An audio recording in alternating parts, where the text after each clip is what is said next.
झूलेलाल, जय माता रानी। आज हम गोभी की सब्जी और पुलाव बना रहे हैं। मैंने गोभी को धो के आलू और गोभी को फ्राई कर दिया है। अभी एक कढ़ाई में मैंने थोड़ा सा तेल डाला, उसमें जीरा डाला है। इसके बाद 3 टमाटर काट के डाले हैं, 2 हरी मिर्च डाली है। और पुलाव के लिए मैंने पहले नीचे थोड़ा तेल डाला था, फिर जीरा डाला था, फिर प्याज डाली है। प्याज हमारी पक रही है और इसके लिए मैंने एक टोमेटो काट के रखा है पुलाव के लिए डालने के लिए। वीडियो में बने रहिए। आप देख सकते हो हमारे टोमेटो अच्छी तरह पक गए हैं। इसमें मैं अभी अपनी डालूंगी गोभी।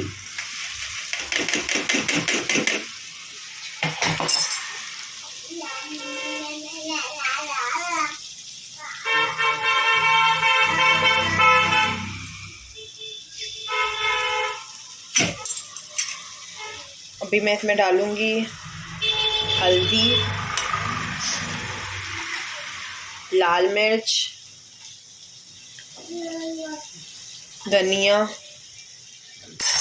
धनिया पाउडर और नमक अपने हिसाब से डालने का है आपको, आपकी टेस्ट के हिसाब से।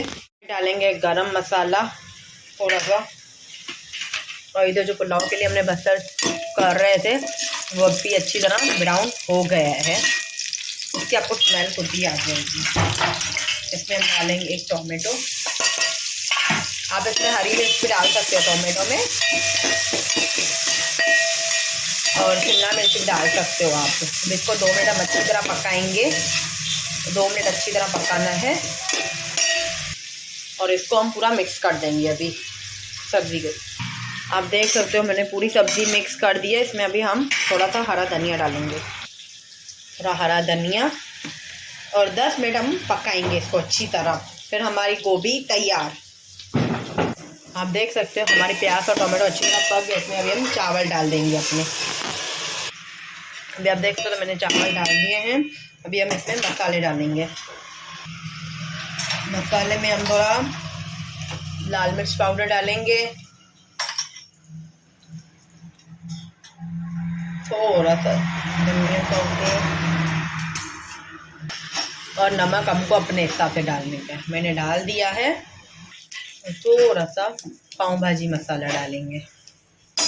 इसको बस चलाएंगे हम अच्छी तरह। 2 मिनट ये फ्राई करना है। देख सकते हो पूरे मसाले हमारे मिक्स हो गए हैं। अभी हम इसमें डालेंगे अपना पानी। पानी आप अपने हिसाब से ले सकते हो, जैसे चावल हो। मेरे चावल के हिसाब से मैंने पानी डाला है। नमक आप एक बार चख लेना, कम ज़्यादा हो, कम हो तो आप डाल सकते हो। तो पुलाव में नमक जो भी है, मिर्ची सब अच्छी लगती है डाले तो। हम थोड़ा सा हरा धनिया।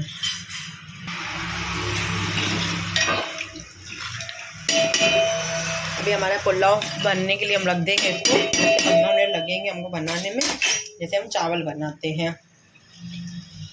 इस पुलाव में आप पनीर भी डाल सकते हो, सोयाबीन भी डाल सकते हो। और नहीं, ये पनीर डालो तो आप थोड़ा फ्राई करके डालना। सोयाबीन भी आप फ्राई करके डालना। पहले बॉईल करना सोयाबीन को, फिर फ्राई करना, फिर आप इसमें डालोगे। जैसे अभी ये डाले हमने सब, तो इसमें डालोगे वो भी अच्छे लगेंगे। पर मैंने आज प्लेन पुलाव बनाए हैं। अभी मेरे पूरा जो खाना है मेरा बन जाए, फिर मैं आपको दिखाती हूँ मेरी गोभी की सब्ज़ी और पुलाव। वीडियो पे बने रहिए। आप देख सकते हो मेरी गोभी बन गई है, खिली खिली गोभी बनी है। अभी इस टाइम में हम गैस बंद कर देंगे। देख सकते हो पुलाव का कलर। 5 मिनट के बाद हम इसको दम पे चढ़ा देंगे। देख सकते हो मेरे पुलाव बन गए, गोभी बन गई है, और साइड में मैंने कचरियाँ रखी है। ये आज हमारा लंच है, दिन का खाना है, पुलाव, गोभी और कचरी। अगर आपको ये पुलाव और गोभी की सब्ज़ी अच्छी लगी हो तो प्लीज़ एक लाइक करना, एक कमेंट करना। जय झूलेलाल, जय माता रानी, बाय बाय और हैप्पी न्यू ईयर।